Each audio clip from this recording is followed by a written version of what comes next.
Austin, being, working a lot in the training space and always trying to improve your body, like how do you stay motivating with something so difficult, just mentally and physically challenging as like working out so much? Yeah. I mean, first off, it's fun for me. I enjoy being in the gym. And so whether it's a good day or a bad day, just it's a space for me to decompress. I've always enjoyed physical activity, played sports in high school. And so then coming out of that and needing a place to actually be active outside of organized sports, that was kind of forever the main driver on why I like being in the gym. But then kind of as it turned into more of a passion / semi-obsession, I think seeing how I can physically manipulate my body is really interesting to me. And how I eat, how I train, how I sleep, what activities I'm trying to do, and seeing how that directly affects how I look, how I perform, is it's my body is a science experiment, which is kind of funny. But I just kind of pick something I want to aim towards and start training and eating for that. And then just seeing myself go through those physical changes and even mental changes, it's just really cool for me. Mm-hmm. Which is also how I know I love what I do, So you'll break it up almost into different stages. I know you mentioned in an Instagram post, because sometimes I'll just I usually will deep dive into people's social presence online. So, you'll split up kind of your workout routines based off of your goals. So right now, are you mainly focused on bodybuilding? Yeah, right now, gain size. I want to do some sort of bodybuilding show, hopefully this next fall, fall of 2022. So my main focus right now is get big, eat tons of food, train, push tons and tons of volume in the gym. And that's what I'm working towards. And in doing that, I know that I'm actually sacrificing athleticism in a way where it's being heavier, being tighter, being more sore for my workouts. There's a cost to doing business. And so that's why I think it's so important for myself to have a specific goal of being this is what I'm working for, and now I'm going to train specifically for that. Mm-hmm. How do you pick maybe the direction you want to go with your fitness journeys, you could say? Did you specifically, want to do bodybuilding for any reason? No, I actually kind of stumbled into bodybuilding. It's kind of funny. So 2019, I was training for boxing, and I got my USA boxing card, amateur boxing, and was hoping for 2020 to be the year that I put in my time as an amateur boxer, because it was really fun. And obviously COVID-19, gym shut down, USA boxing shuts down, nothing's going on. And so like everyone else, I was just working out at home, being okay, I don't know what I'm doing. And then June, gyms opened up in Minnesota, and started working out again in a gym. USA boxing was still not open, and so legitimately out of boredom, I was I need to compete in something. And bodybuilding had opened up because you can relatively social distance in bodybuilding. You're on a stage, there's lots of space, and so the NPC Federation of Bodybuilding and IFBB and all the federations figure out how they could open up during a COVID year. And so because of that, that was literally the only thing that I could find to compete in. And so that's kind of how I stumbled into that world, Yeah, so you saw a new challenge in the fitness sphere of being able to compete in bodybuilding. Yeah. You chose that. Yep. Okay. Dang, so you couldn't even box? No. During that time? No, there's no sparring, there's no coaching. Everything was I mean, if you wanted to go find someone, you could find someone, but there was no official, like, because like technically for sparring, you have to have a boxing card, and it has to be sanctioned by USA Boxing to be in an official gym, spar, and then get into fights. And so when that was all closed down, you're just like, okay. Because some boxing is something that you actively train other people on and like how to do. Mm-hmm. So were you able to do any fights during that phase that you went through of boxing? No, so once USA Boxing opened back up, I started sparring a ton, and I started working with a couple like USA coaches, and I kind of told them, I was like, I actually like really enjoy coaching a lot. And so his name's Jeremy. He runs a gym in South Minneapolis called Champions Only, and I started learning from him kind of like the finer details of coaching, mitt work, different things like that. And I actually really fell in love with like teaching people how to do it more than I did actually fighting myself. I still do spar quite often, and I do want to like go back into like pursuing like the amateur tournaments, but like at this stage right now, coaching it and having the people who just want to like box for fitness is just really fun for me. And then, like I said, going back to right now, I'm training for bodybuilding, which is anti-athleticism. You know, it's very like slow mind-muscle connection versus speed, movement, footwork, different things like that. What one do you think is better, boxing or bodybuilding? I think boxing is more entertaining for myself, and I love competing against other people a lot, where like skill is involved. So that's why like boxing is more entertaining.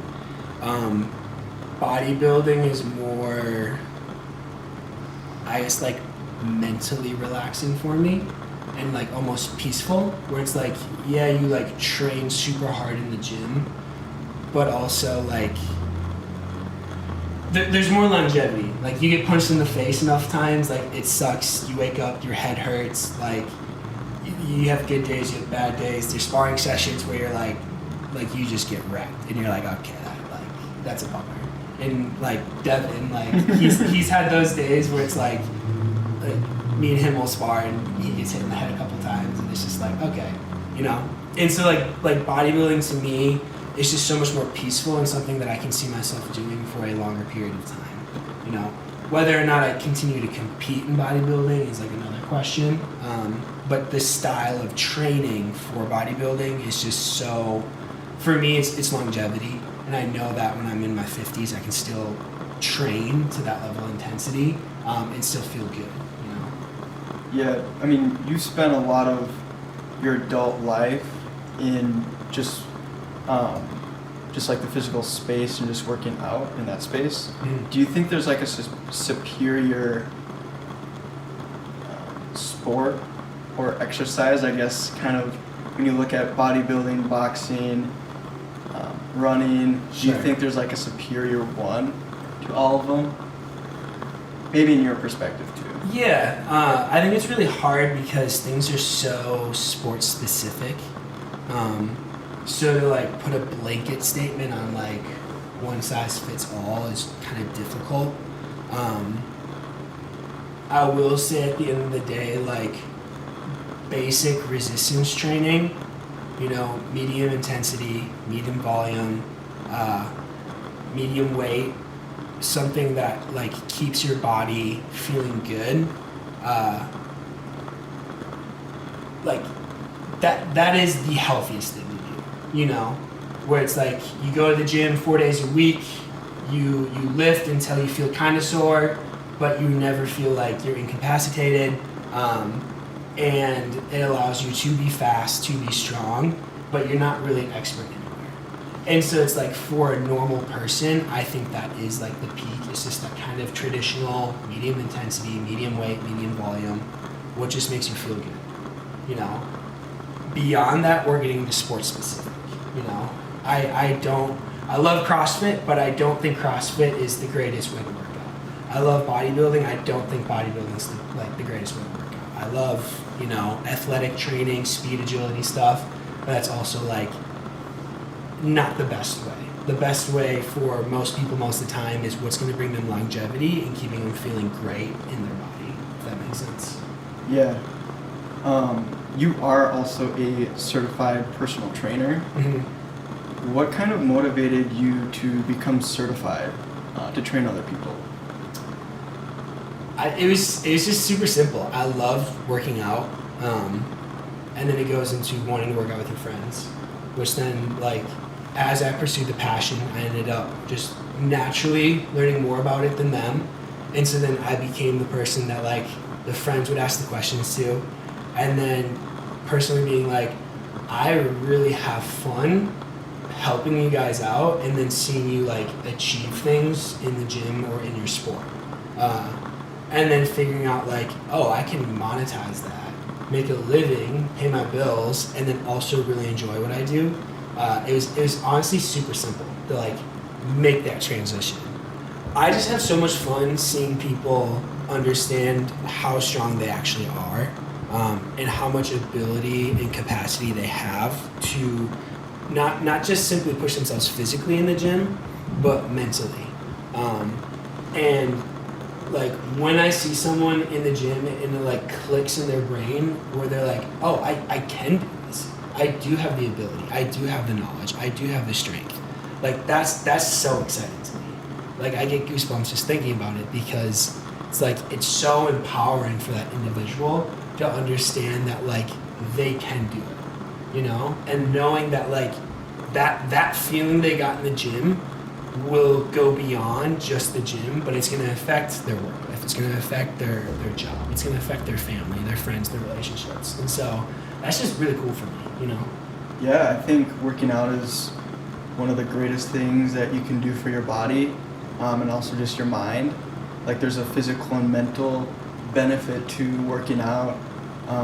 You also mentioned kind of a bit of the process you went through from working at, like, a gym part-time to starting your own thing. Mm-hmm. When you were younger, was starting your own fitness company, was that something that you wanted to do? Or when you were younger, did you want to do something completely different? Yeah, I wanted to go into finances when I was in, like, high school. Like, middle school, it's like, I want to be a professional athlete.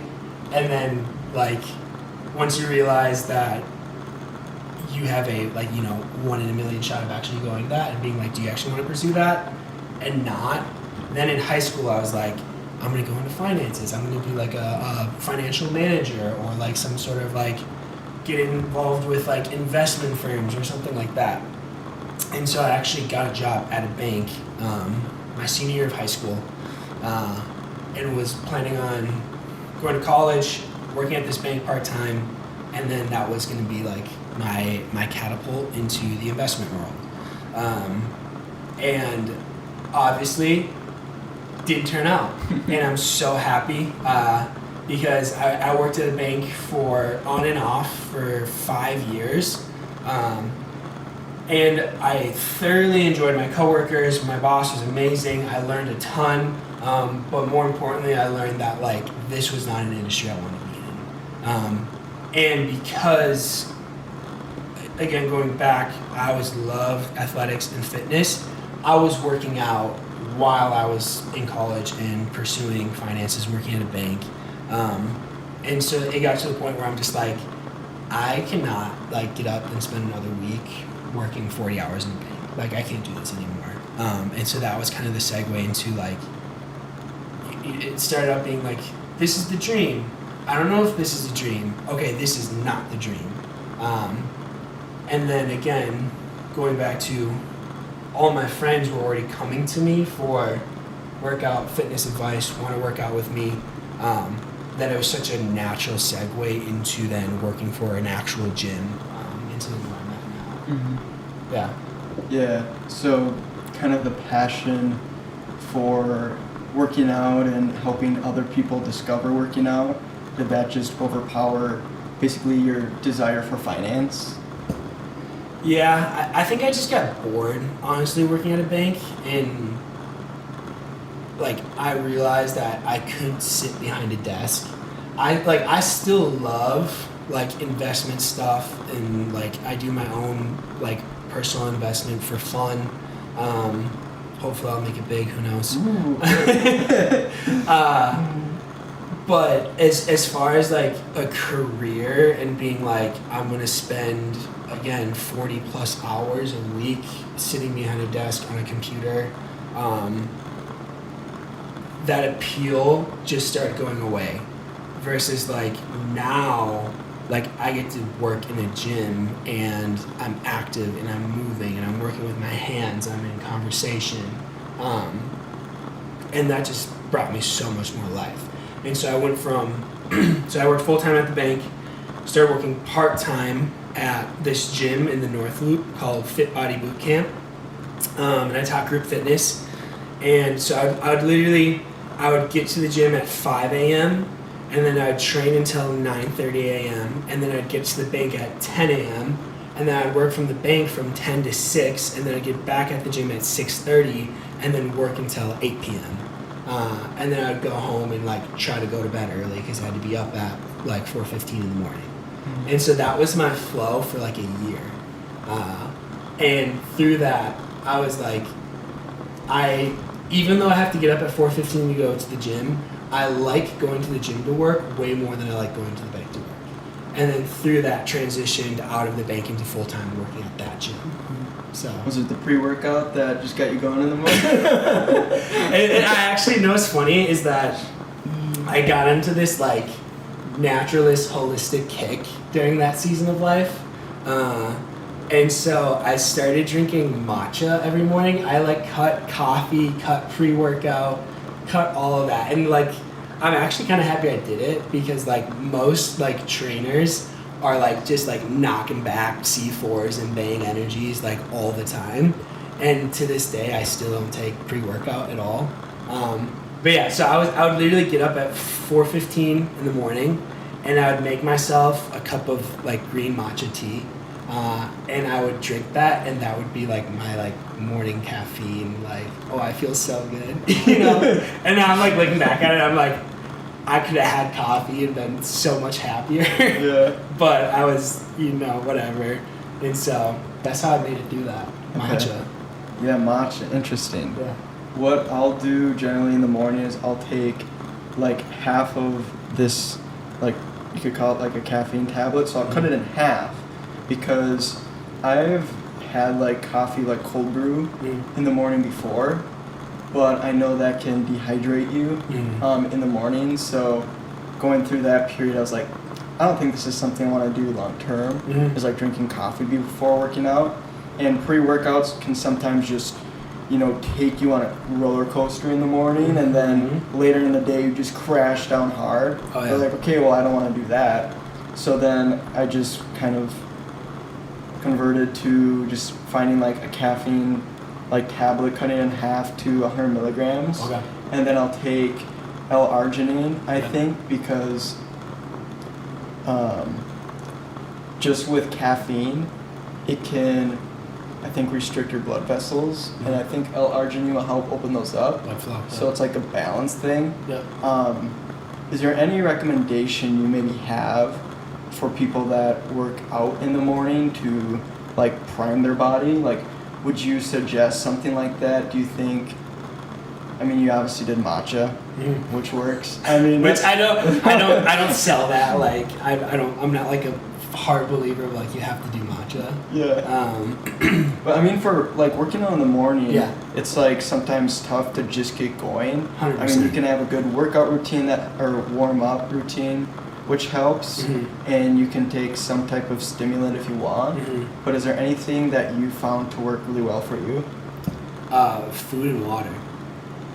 I think it's,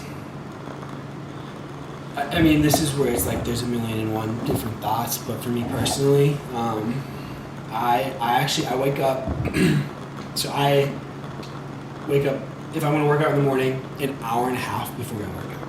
Okay, so if I'm gonna wake up at 6:30 a.m., I'm gonna get up at 5 a.m. First thing I'm gonna do is I'm gonna drink Matcha. matcha. First thing I'm gonna do is drink matcha. No, first thing I'm gonna do is I'm gonna drink 32 ounces of water. That's the first thing that I like to take before I do anything else. And then I make myself 1 cup of coffee. And then I drink my coffee, and then I drink another 32 ounces of water and I like oatmeal. And so I like make my own homemade oatmeal with like chia seeds and raisins and protein. Like I'm an old person. It's amazing. So then I eat my oatmeal, and then that's usually about 45 minutes before my workout, and then I'll, brush my teeth, wash my face, go to the gym and do my workout. And when I do that, I feel so good, and if I oversleep my alarm and I wake up and I have 30 minutes to like get to the gym, that workout, like I'm still gonna work out, but I know that workout's gonna feel like trash, just because I missed that morning ritual. And so that's literally every single morning. That's what it looks like for me. Okay. Yeah. Yeah, because I'll wake up like 30 minutes before I go to the gym and just hit the gym. Mm-hmm.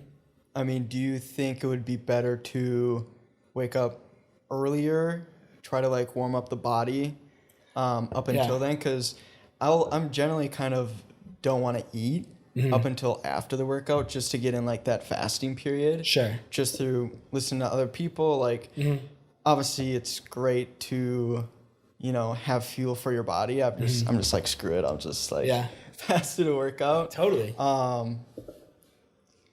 But yeah, I'm just trying to figure that out. And just try to make it work. So and that like comes down to what are your goals. I will say, like, if I were you, like no matter what, I would try to give yourself an hour before your workout. It's because you need your blood to start flowing properly. You need your brain neurons to start firing properly. Because like working out shouldn't be a mindless activity. Like you should be very aware of what you're doing and like what muscles you're feeling and what muscles you're trying to work. So like try giving yourself 45 minutes to an hour. Okay. Just see what it feels like. And again, it's like waking up earlier always sounds really crappy. But once it becomes a habit, then it's like you don't have to think twice about it, because you're just like, I just wake up when I wake up, As far as eating or not eating, I think it really depends on your goals, and it also depends on like how you fed yourself the night before.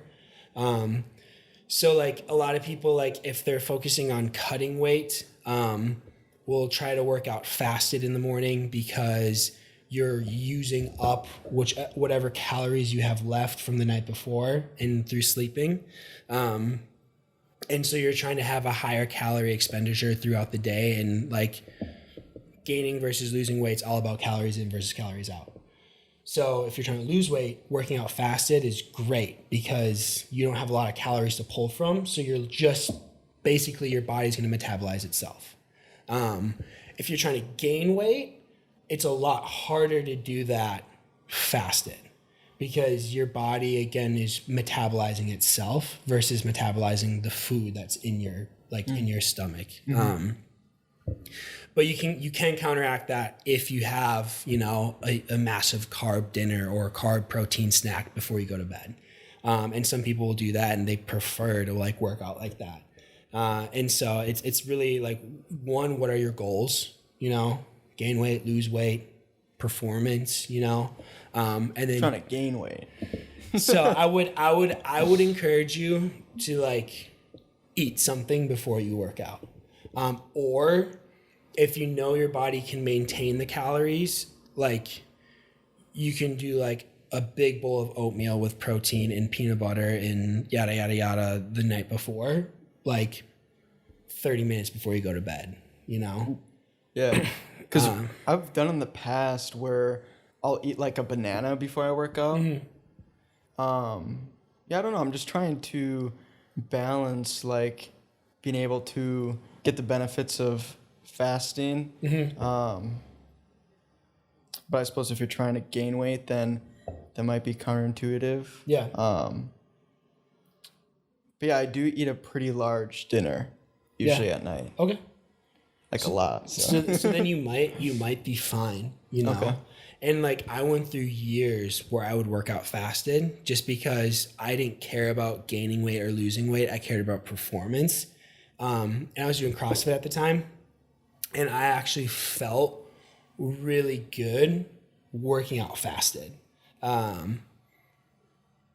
For whatever reason, and like there's benefits to fasting, and there's different schools of thoughts on like what fasting can do, but like as I've continued to develop and learn more, and then my goals have changed, I've just realized that like some sort of fuel can be like super beneficial, you know. And then if there's seasons where you want to fast before your workouts, that's fine, but I would say most of the time getting some sort of calories in before your workout is going to be more beneficial than not. So again, there's different schools of thoughts on that, but that's what I think in the research I've done and some of the people I look up to, that's what they continue to preach. But again, it's like, what are your specific goals, you know? Yeah. Kind of on the goals subject, obviously you're focused on bodybuilding right now. Do you have any big future goals just in the fitness realm? Yeah. I perpetually live in a life of like setting new levels of standards and goals for myself.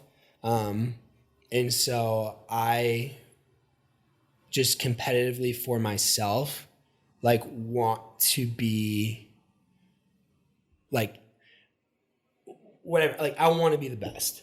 Like I want to be able to have the information, the knowledge, the skill set,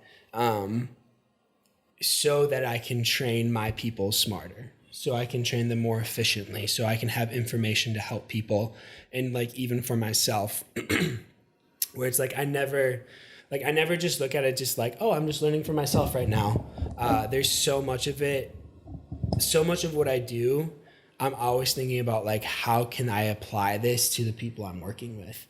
Because I want to give them value, and I want to give them like truth in an industry that's like surrounded by so much crap, honestly. Like you go on Instagram and it's like every other person is a fitness influencer on Instagram if you find like the right hashtags, versus like who's actually doing things in the industry that matter, who's actually helping people in a way that's beneficial. And there's a whole bunch of people that are, but for myself, like my goal is to always like I don't ever want to be the fraud. I don't ever want to be the person who like, I know how to work out myself, so I think I can train people. It's like, I love training people so much. And so like in the fitness industry, it's like, I want to be an expert. I want to be a resource that can help people, you know? Mm-hmm. So. Yeah. What would you say is maybe your biggest piece of advice you would give to people that are like just starting in their fitness journey? I was going to add another question to that, but it would have made it a little confusing. Okay. We can work with that. Fitness journey is that like them working out for themselves. Yep. Consistency. One of my favorite trainers, Don Saladino, he literally preaches consistency. And that's what he'll say, like, people get strung up over what kind of workouts, what kind of nutrition. Should I do paleo? Should I do intermittent fasting? Should I do CrossFit? Should I do this? And at the end of the day, consistency wins everything. So people who are starting out, like, they get discouraged, I feel like, because they feel like they're not seeing results quick enough. They're not getting the XYZ factor. They're not running their miles faster. But it's just like, this stuff doesn't happen in a couple weeks. This stuff doesn't even happen in a couple months. This is a year pursuit of trying to find like your speed in the fitness, like you working out for yourself. And then from there you realize like there's so much deeper you can go. You know, and I've been working out for, you know, almost a decade, like in the gym now. And every year I look back at my previous year and I'm kind of like, holy cow, like look how far I progressed and look how much further I want to go. And it's like consistency. Consistency. Wake up, go to the gym, go home, eat the food you said you're gonna eat, you know? And then do that again. And then do that again. And then go have some fun. And then get right back on top of it, you know? And so it's like, if people can get that consistency, it's like the results are gonna come. You're gonna get the six pack, you're gonna get the booty gains, you're gonna get the whatever, but it's consistency. So true. I mean, just consistency and being disciplined at it. I mean, like, you give people workout plans all the time, and generally as long as they follow it, they'll get what they want. Mm-hmm. Yeah. That's almost with, you know, anything in life. You can build out a plan and everything to do it, but unless you're consistent and disciplined to do it, it's not going to happen. Yeah. Yeah. 100%. I mean, like, if you're gonna be someone who says they want to do something, like, do it. You know, like, if you say you want to read a book a month, how do you do that? You read a book a month.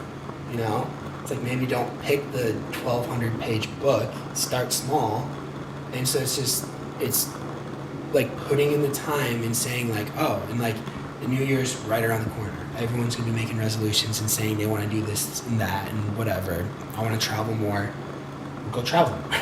Like, if you say you want something, you're gonna sacrifice something in order to achieve that, and it's gonna create a consistency that's gonna bring whatever it is that you're trying to go after. You know.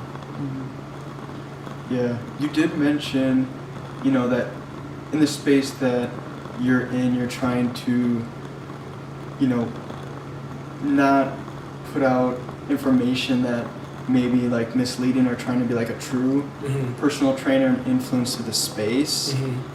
Maybe what's the biggest misconception you see in like the fitness space? Yeah. I think people who have really good genetics, as far as like trainers go, people who are already gifted genetically, who just touch a weight and instantly just like start looking good, kind of get into this mindset of like, oh, I did this for myself, now I can do this for other people, which isn't true. And to be honest, like I went through a phase early on where I was like, oh, I'm pretty good at this for myself, like I can figure this out, but very quickly I realized how much I didn't know.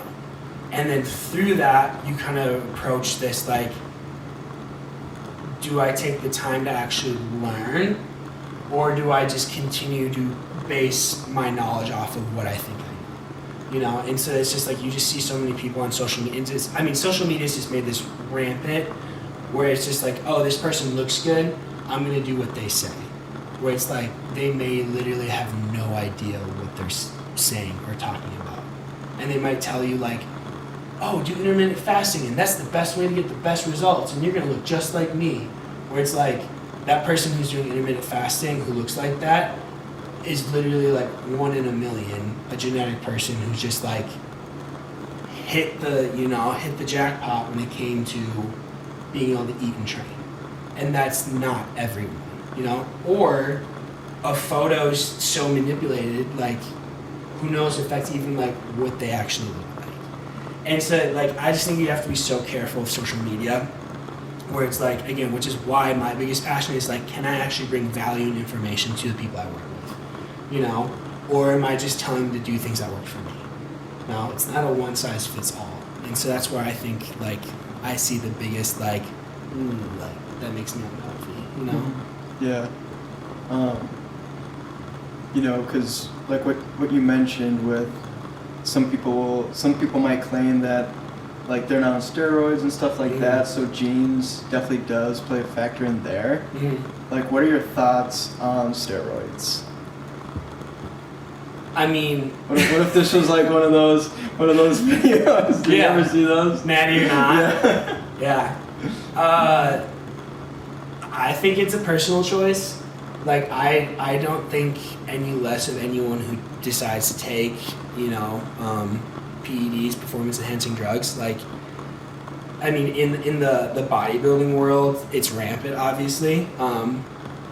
But I will say that, like, anyone who's like making that decision, like, you better be having a conversation with someone who tells you the truth, you know? Because it's like you hear people who are like, oh, if I get on testosterone, or if I get on D-Bol, or if I get on whatever, like as long as you're smart about it, you're gonna be okay, you know? Which is like, that's not true. It's like over last year, we just had, I mean, a good handful of bodybuilders die in their 30s and 40s from performance-enhancing drugs. So it's like, get ready for the consequences. Obviously, there's tons of benefits. Like, don't get me wrong. Like, you will get stronger. Your recovery time will be incredible. Like, people who are on testosterone feel like superheroes. And it's like, that's all super real. Like, you will look like an animal in the gym. You will train like an animal. But there's the cost of doing business.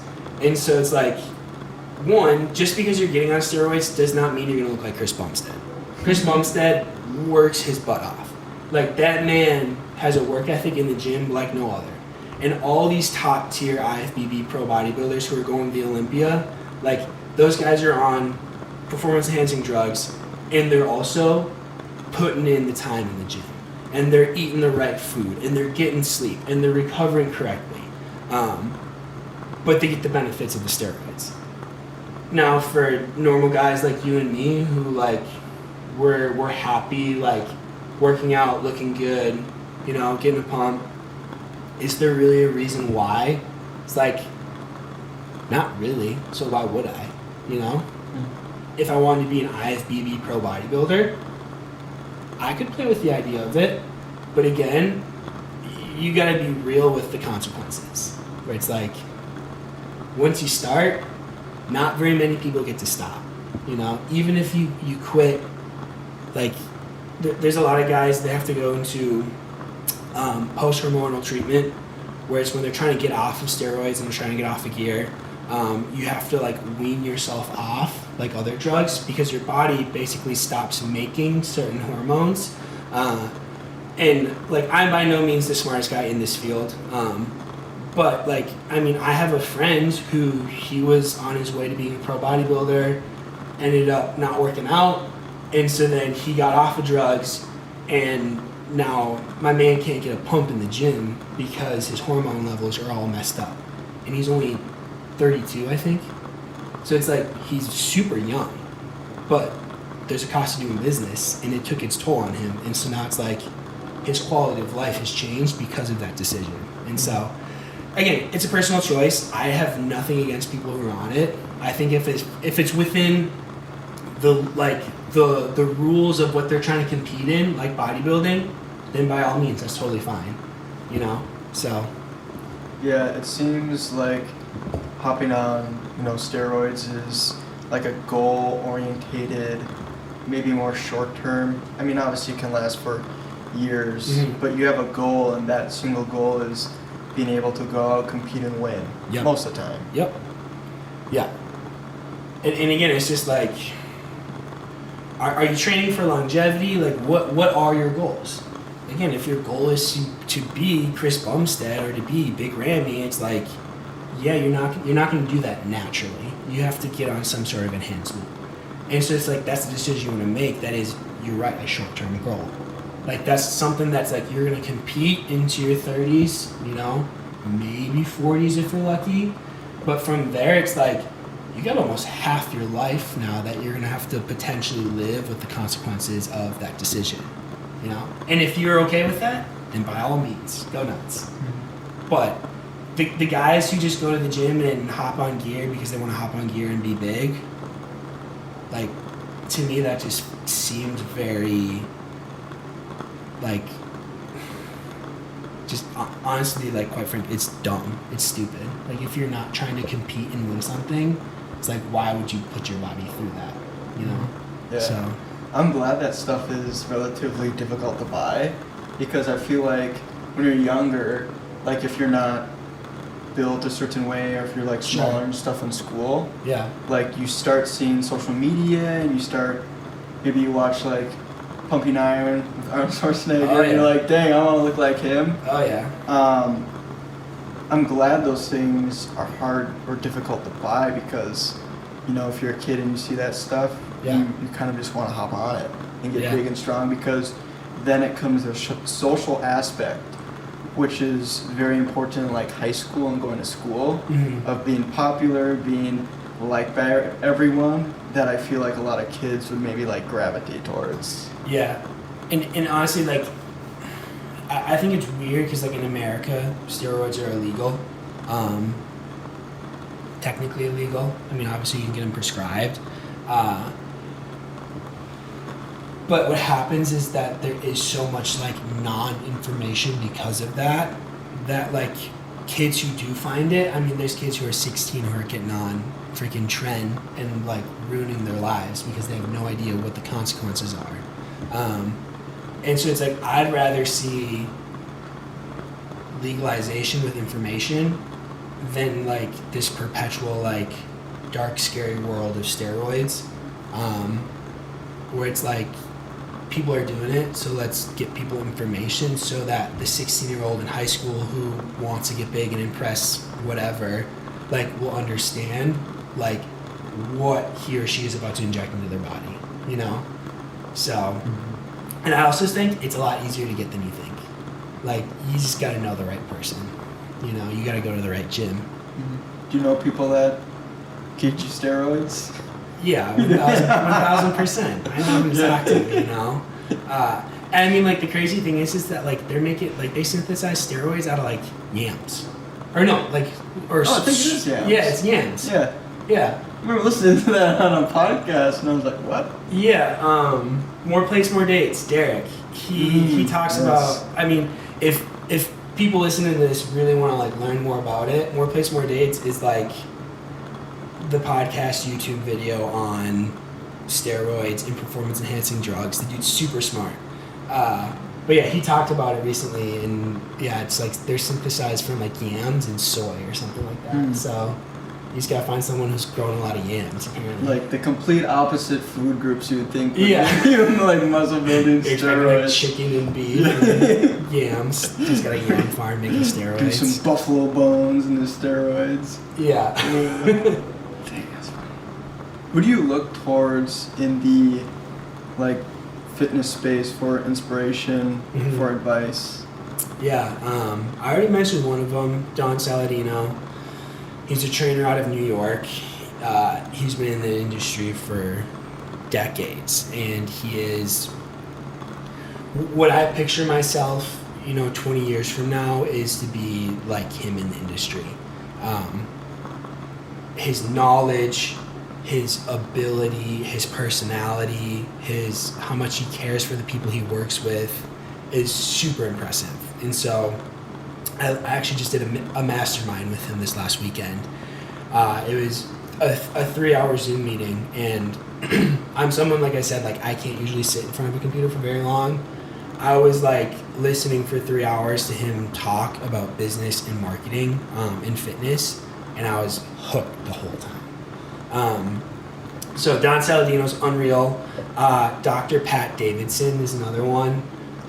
He's a little different, which is why I really love him. He's super goofy, and he's a bit of a know-it-all, but it's also because he honestly knows it all.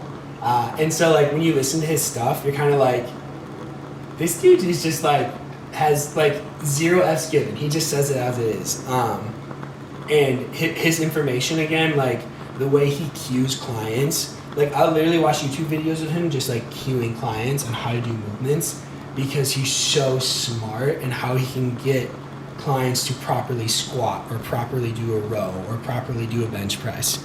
And so like I've listened to almost all of his podcasts. And then the last one is a newer guy, Jordan Shallows.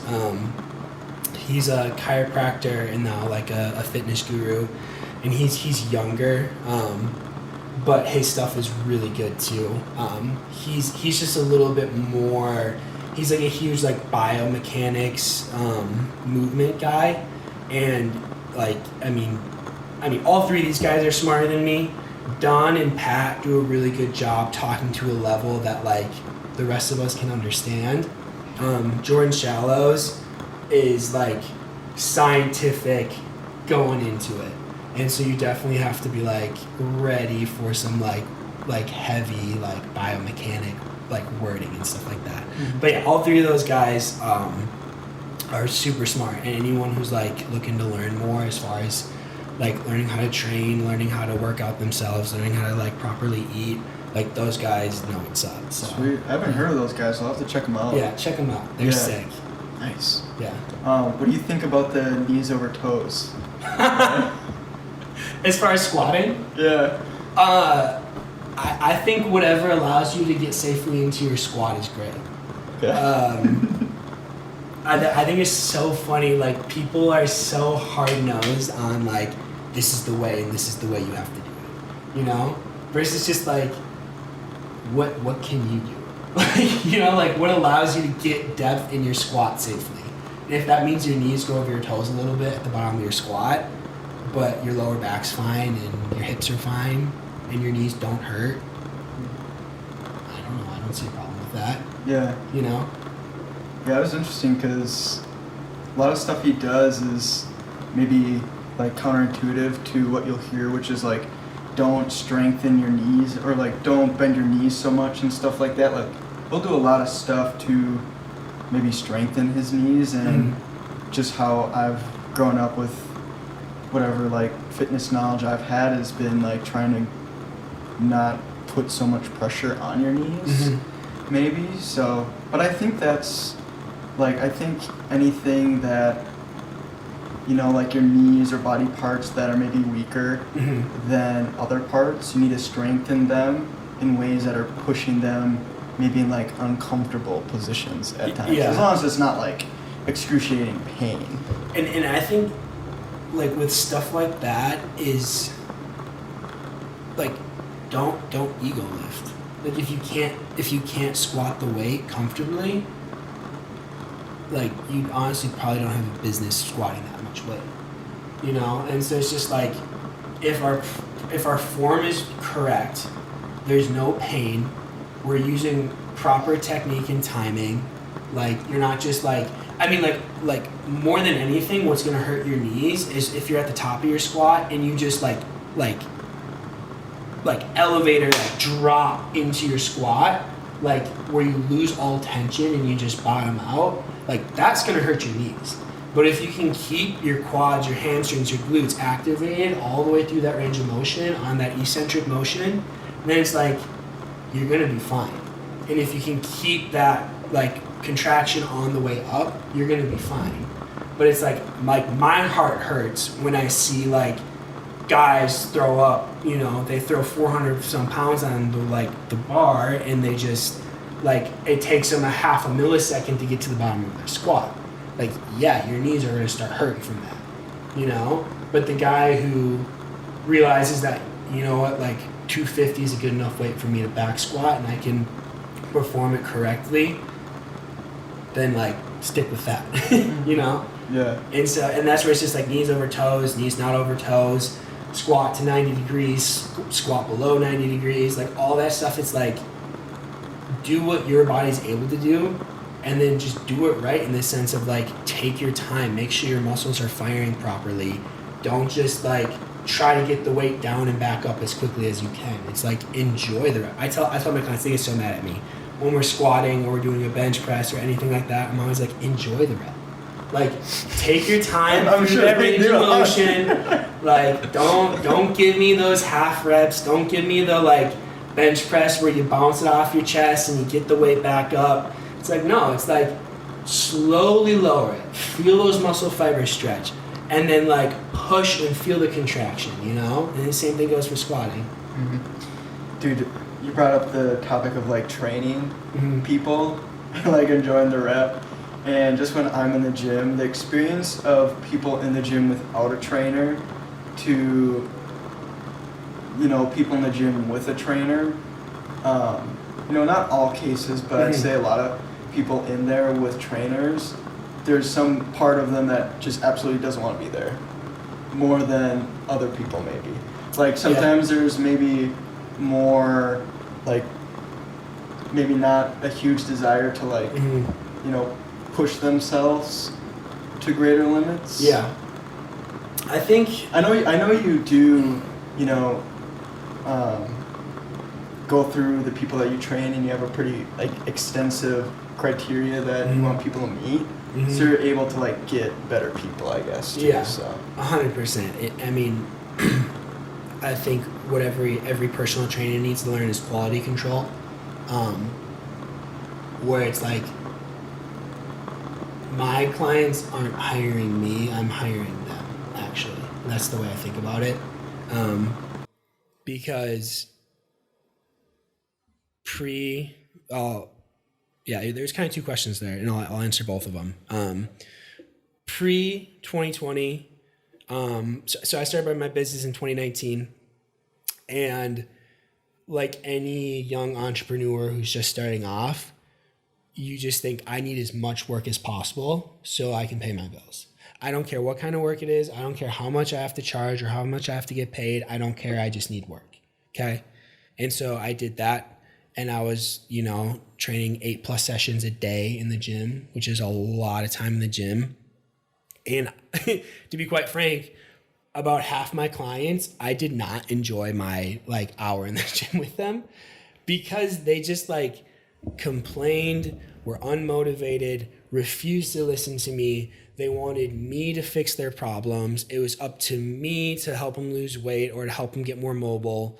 And it's just like, that's a hard hour. And then also that's a hard like time just like outside the gym, because I call my clients, I do Zoom meetings with them, I check in with them. And so like half my clients, I was just like, you literally need me to be your motivation. You need me to be your results, which is like, that's not how this relationship works. This relationship is I give you information, I give you the tools and the skills, but now you have to apply them. Okay. So then go through 2020. These two guys who are just the best, they're two clients of mine. I love them a ton. They also run their own business. They run a custom clothier shop. And these two dudes through 2020 taught me so much about like how to market yourself, in the sense of like, your clients don't pick you, you pick your clients. My clients don't hire me, I hire my clients. And so taking their advice, and like relaunching things at the end of 2020 when gyms opened back up, I instantly added like criteria and expectations to my clientele, and lost the 50% of clients that I didn't enjoy, because they didn't match the list that I had created. They weren't willing to train 3 times a week in person with me. They weren't willing to, like, every single one of my new clients has to track their food for a week before I do any type of nutrition, like help or coaching with them. And so it's like, if you don't do that at the end of that week, I'm like, okay, you decide that you don't want to work with me. Bye, And so setting up that stipulation allows me now to have clients who come work hard, want to be there, want to be coached, want to be trained, and they want to work hard themselves, because it's like, I'm going to like bust my butt off for you, and I just want you to do the same for me. Which is, I get it. It's a big ask sometimes. Yeah. But it's a great mindset to have around it, like setting criteria and making sure that you're both on the same page of like what they expect of you and what you expect of them.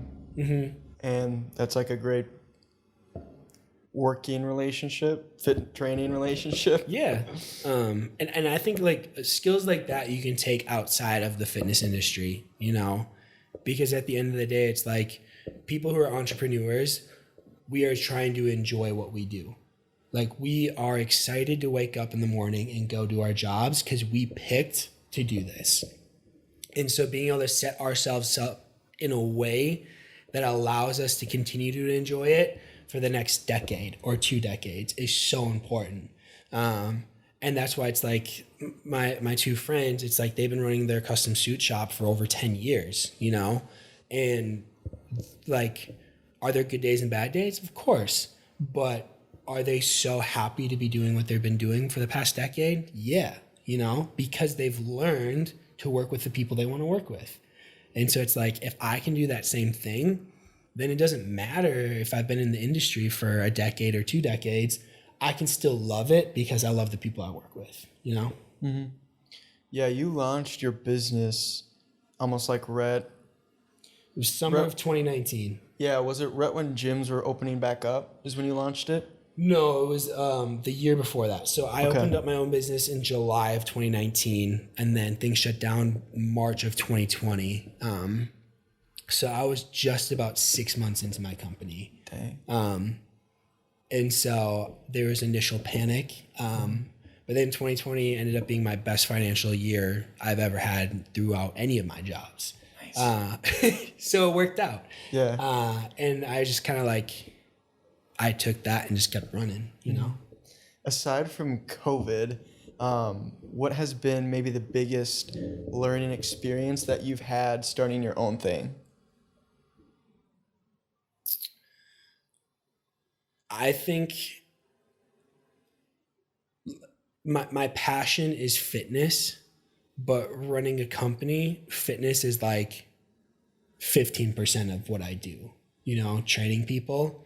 There's so much administrative work and legal work and like, how do you set up an LLC? How do you do taxes? How do you learn about marketing? How do you do online advertising? How do you do, so like learning how to get myself to want to learn about all that has been really difficult. But seeing the value in it as the years have gone by has been incredible. But I think that's like been the biggest like hurdle for me to jump mentally, is to understand like I can't just spend all my time reading and listening to things about fitness. Like that should be just a part of how I spend my time. The other part should be learning how to do better marketing, how to properly run social media, how to do, you know, organize my finances, how do I reinvest in my company so that I can keep making the same money or more money in the future, you know? So that's been a big learning curve for me, for sure. Yeah. What's maybe your primary, because I mean, you do social media. You posted something on social media. What was it, like the Jason show? Yeah, the Jason show, yeah. that was funny. I was watching a little bit of it. Yeah. That was funny. Oh, yeah. Did you enjoy that experience of being on that show and doing it? Yeah, it was fun. Jason's one of my clients. He has a talk show on TV on Fox. So it was, one, getting the opportunity to train him has been really cool. And two, like the fact that he like let me be a part of his show was super fun. And like in my head, I was like, oh, I want this to be like informational and like technical. And like, I want to talk about like the pros and cons of fitness. And when he like finally like approached me of being like, hey, we want to do a segment for the show. He's like, do you want to do like a comedic segment for like the show? And I was like, dang, not what I expected, but like, let's do this. And it was a blast. We had so much fun. And again, like it's so cool that like I got to wake up that morning and like go train him, and his co-host Kendall, and like film it and just like laugh and like have fun and like not take myself too serious. Because I think like I have a habit of like, again, like I don't want to be a fraud in the industry. And so like sometimes I think I take myself too seriously. And so like filming that for the Jason show and just like being able to laugh and joke about stuff and just like enjoy the comedy of like the fact that we're all just like in this gym lifting weights and sweating, you know? It's like, it's kind of funny when you think about it. And so, yeah, it was a ton of fun. Nice. Yeah. Sweet. Oh, you also started YouTube too. Yeah, I started some channel. YouTube videos. Yeah. How's that been going? Good. I don't know. I've never done YouTube before. And so I'm kind of an open book. Again, it's fun to shoot the videos. I hired it out. I don't know anything about video production, and I was not going to like try to learn. And so as far as my buy-in, it was like finding the right guy, obviously paying him, but then just like creating content. And so we'll see how it goes. I mean, if anything, it's like, it's fun for me, you know? every video I've been building subscribers, which is cool. And everyone I talk to is just like, YouTube's a grind, just keep putting out content, it'll come. And I think that's just social media in general. But yeah, it's been fun. And to be quite honest, like my producer and videographer, his skill level is like unreal. Where it's like my ability to like be in front of the camera is like so small compared to his ability to like film and capture content and then turn it into a cool video. And so I really lucked out with just like his skill is sick. Nice. Yeah. Do you plan to put out any more, like, would you say primarily your YouTube channel right now is around just fitness content? Mm-hmm. Do you plan on doing any like lifestyle content in the future or bringing that aspect to it? Right now, no. It's just going to be fitness. As I get like closer into going to prep for like my shows in the fall, I might add in some more like vlog style stuff of like a day in the life. But I think like I want my focus to be health and fitness in the gym, or like the other idea I'm trying to work on right now, and I just actually ordered some equipment to film myself, but doing more just like shorter, like right now all my videos are like 15-ish minutes and they're all workout videos. I want to get a couple more like 5 to 8 minute ones filmed at my house of just like nutrition or just like more motivational stuff, things like that. But like the bread and butter is going to be fitness. Okay. So yeah, something about those day in the life videos that just pop off for YouTubers. They do. Yeah. I mean, I always watch them if I ever like see them and I'm like interested in that person or know them. Yeah. I'll just click it and watch it. Yeah. And that's where I think like there's potential for that. But before I do that, I feel like I need to get more interest. Like people need to be interested in watching me in general before I'm like, hey, here's my whole life. Like, here's me eating my oatmeal. Here's me like walking to work, you know? And so that might come, but it'll probably be a little while before that happens. Yeah. I feel like with the people that know you, I feel like you'd be able to get a good amount of people that may follow you now. Sure. If you were to post something like that obviously it's more personal, so you make the decision. Yeah. But I feel like that attracts people because they're like, oh, like I wonder what a day in the life of Austin looks like. I don't know, it brings more personality and like what your life is like. 100%. Like if you were like legit, if anyone that I know were to post a video like that, I'd probably go check it out. You'd be like, oh, I'm more gonna beat that. than like other videos sometimes. That's fair. It's good to hear. But maybe it's just my personal opinion. No, I mean, you're not wrong. I mean, there's a lot of vloggers out there that are doing that and it's working. So, yeah, I do think like selfishly, the amount of time it takes to create that type of video is hard for me mentally to be like, all right, like my videographer / friend Slav, hey, you're going to get to my house at 5:30 a.m. and you're going to be following me until, 10 p.m. But to your credit, like you're saying, like I do think that people who are doing that are finding success and people do find it interesting. So we'll see. You gotta be okay with having the videographer be with you all day. So yeah, I like Slav a lot. So I mean that wouldn't be hard, but it's also like the feeling of being in like front of a camera for that long. It's like mentally I'm like, okay, like can I get there? Which I think I'll have to get there at some point, and so we'll see when that happens. Yeah.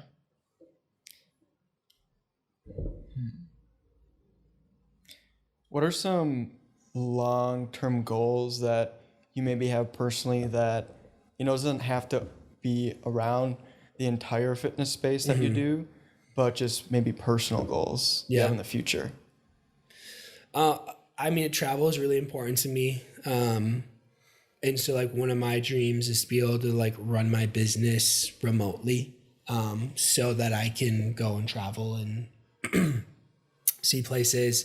I've been blessed that I've been able to travel a lot already in my life. But I just think it'd be like so cool to go to Europe for 3 months and be able to run my company, and travel and like see places I've never seen before. And so that's forever been a goal of mine. And so that's something I'm definitely like working towards. It would be to do something like that. But then also just like longevity in the sense of I want to, like, a goal of mine is to be, you know, in my 50s and still being able to like compete and do the things I love, you know, whether that's like playing volleyball with my friends or, you know, getting in a basketball league or boxing or bodybuilding. Beating up Devin, you know, like if I can do that for the next, you know, 30, 40 plus years of my life and just feel good about myself, like I think that's just like, that's a really core driver in who I am. It's like having the ability to not be limited by my body and always being able to like go climb that mountain or go play that sport and do it well, you know? And so just like that always is in the front of my mind of like why I do the things I do, you know? Yeah. You mentioned traveling. I know that's something that just going through your Instagram, that's something that you like to do. I mean, is there a favorite place that you've been to? Two places really stand out to me. First one is nostalgia, Egypt. I lived in Egypt in 2016 for a little bit, for about half the year. And so like, it's just a cool country. And I think everyone should go to the Middle East I mean, Egypt's technically in Africa, but has very heavy Arab influences. Like, I think we need to experience that. The culture's so different, but it's so cool and it's so fun. And it's just like, it's historic. Like you go see the Great Pyramids and you're like, whoa. And then the people, like I made some unreal friends when I was living there that I'm still in touch with. So Egypt is like the nostalgia, like this was like an amazing place to be. But then just like vacation / being a tourist, going to Italy was really sweet. Like I'm very much like ocean beach vibes. But like going to Florence and going to Rome, and like going through like the museums and the art and the food and the wine and like, I mean, yeah. Have you ever been to Italy? No, I have not. No. It's some place I definitely want to go to in the future. Mm-hmm.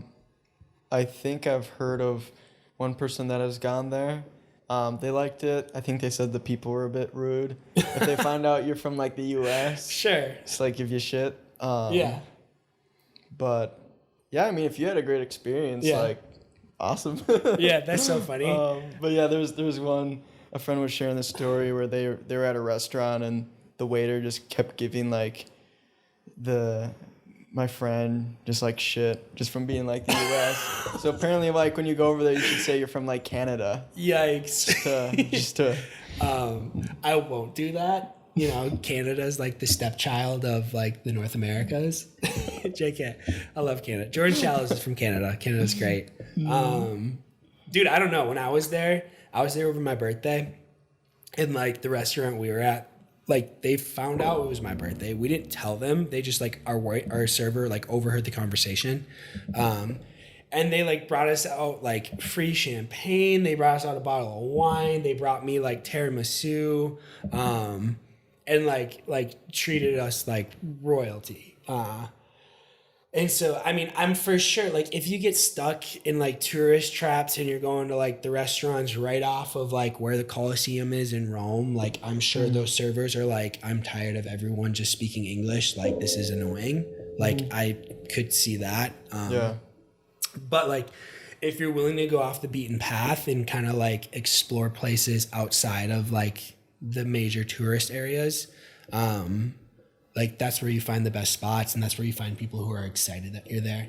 So, but I mean, I mean, you go to New York City, it's like if you go to a restaurant right off of Times Square, like those servers are tired, man. Like they've been dealing with drunk people, they've been dealing with dumb people, they've been dealing with whatever, you know?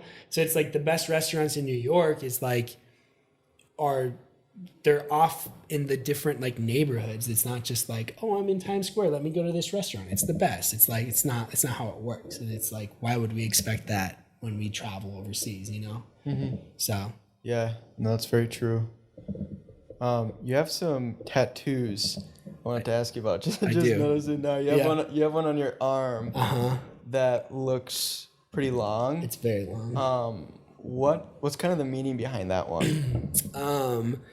It's from a book called On the Road by Jack Kerouac. And I'm not going to repeat the whole quote.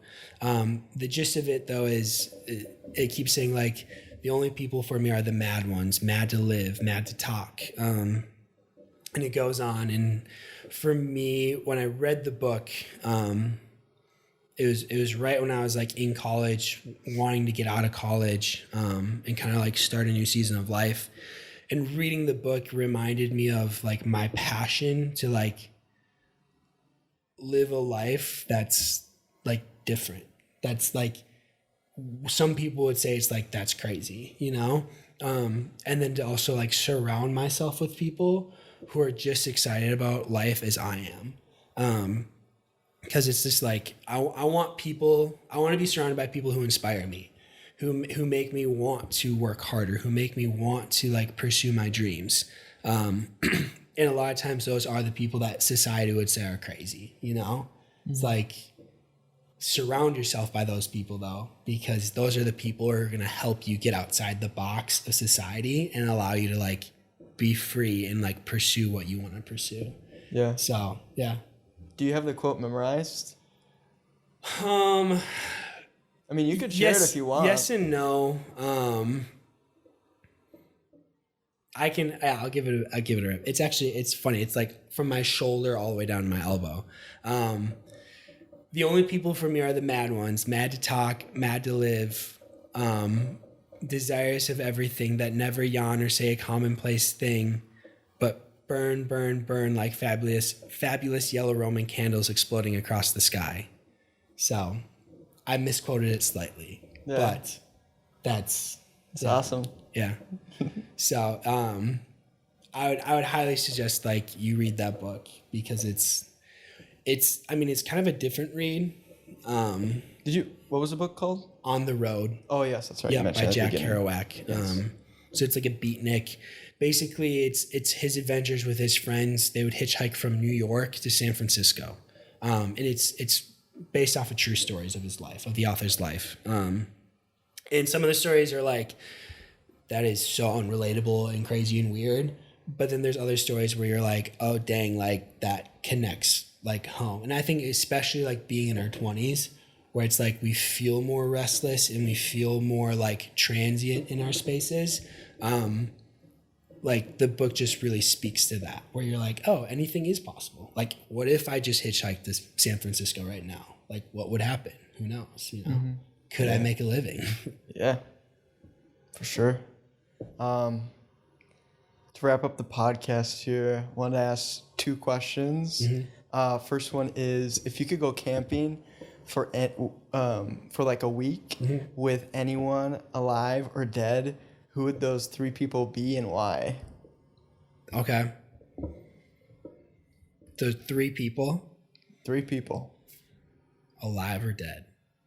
Wow. Well, I'll say one right off the bat that I already said would be Don Saladino, just because he is my current like inspiration. And so just to be able to get like that type of one-on-one time would be unbelievable.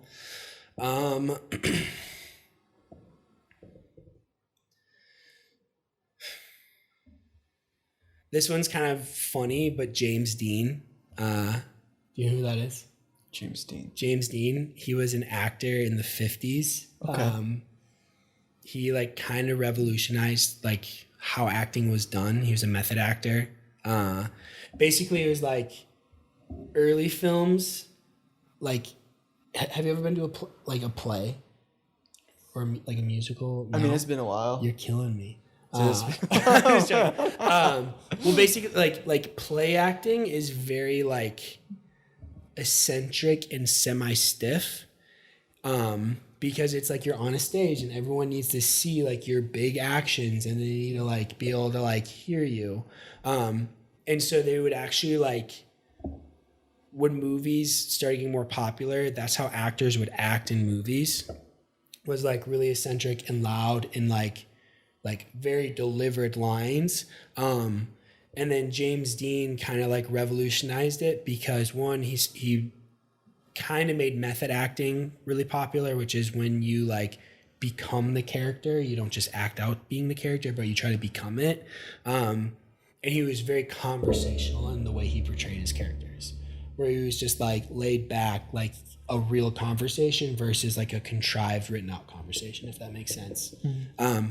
And also his life is super interesting. He only was ever in 3 movies. But like he raced cars, he rode a motorcycle. He actually crashed and died in a Porsche 911, or a Porsche Spider. I remember.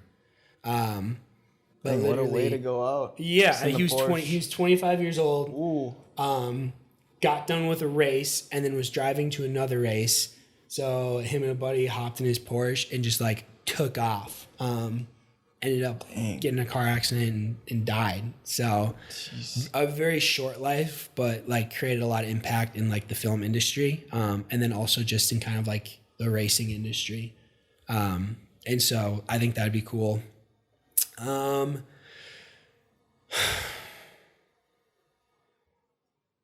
And then lastly,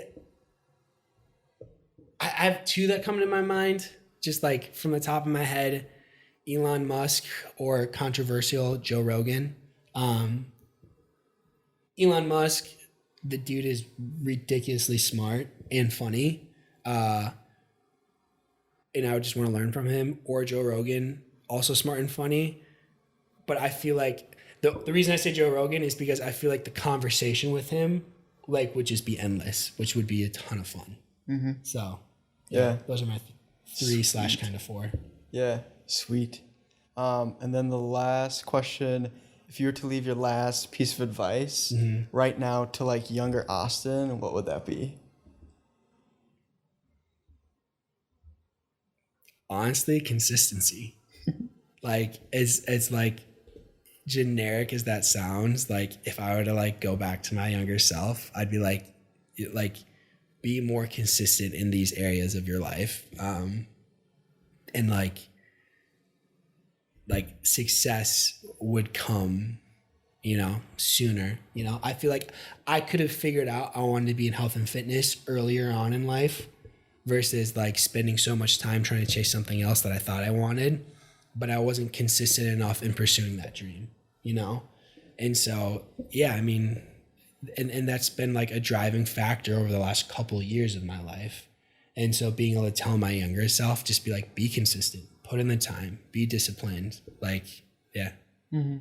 Well, dude, I'm glad you were able to like find your passion though, and like be able to shift to it, because there's people that will go on through life and like just keep working at the bank, just because it's comfortable. So yeah, you've been able to like get out of your comfort zone maybe and pursue what you wanted to do is awesome. Yeah, appreciate that. But yeah, Austin, grateful for you coming on the podcast, sharing everything you know about like fitness, and you just motivating other people to better their mind, better their body.